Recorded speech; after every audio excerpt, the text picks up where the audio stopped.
Hello, and welcome to another episode of In Just 1 Minute or So. Today we're talking about the skill that changes everything at work. Have you ever walked out of a meeting thinking, I explained this clearly, why didn't it land? It's a frustrating feeling, especially when you know your idea is good. A leadership coach recently shared the story of someone they'll call Jason. And Jason was knowledgeable, thoughtful, and well prepared, but he couldn't understand why his presentations weren't connecting with senior leaders. And after digging deeper, they uncovered something important. The problem wasn't his expertise, it wasn't the quality of his ideas either. It was that he was communicating the way he preferred to receive information instead of the way his audience preferred to receive it.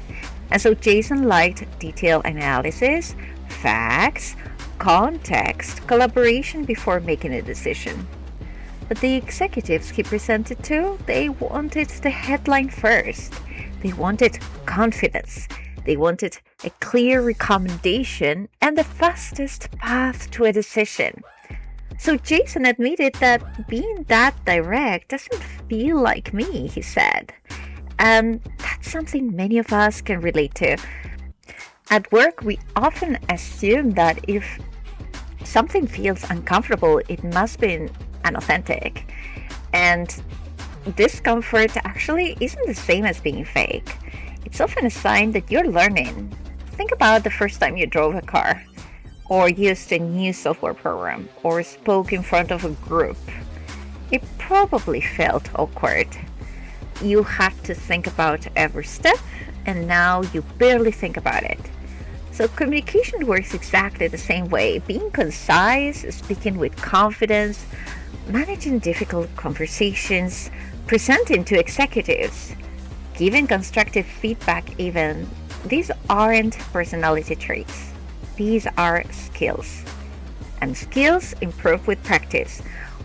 One of the biggest communication mistakes we have or we tend to make at work is assuming everybody process information the same way as we do. But different people need different things.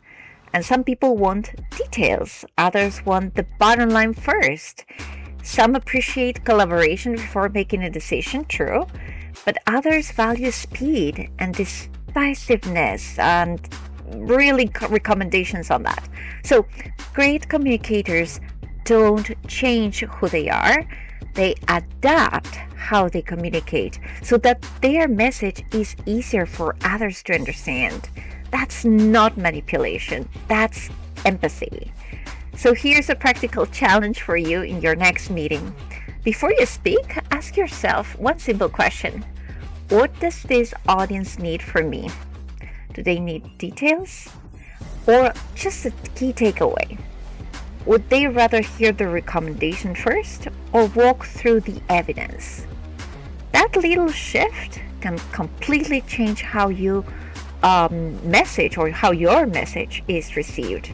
And here's another mindset worth remembering too. Instead of saying, I'm just not good at presenting, or I'm not naturally assertive, try saying, I'm learning this skill. Because leadership isn't about having the perfect personality. It's about building the skills that help you connect, influence, and work effectively with different people. The conversation that feels uncomfortable today, the presentation that stretches you, the feedback discussion that you've been avoiding, those could be some of your greatest strengths.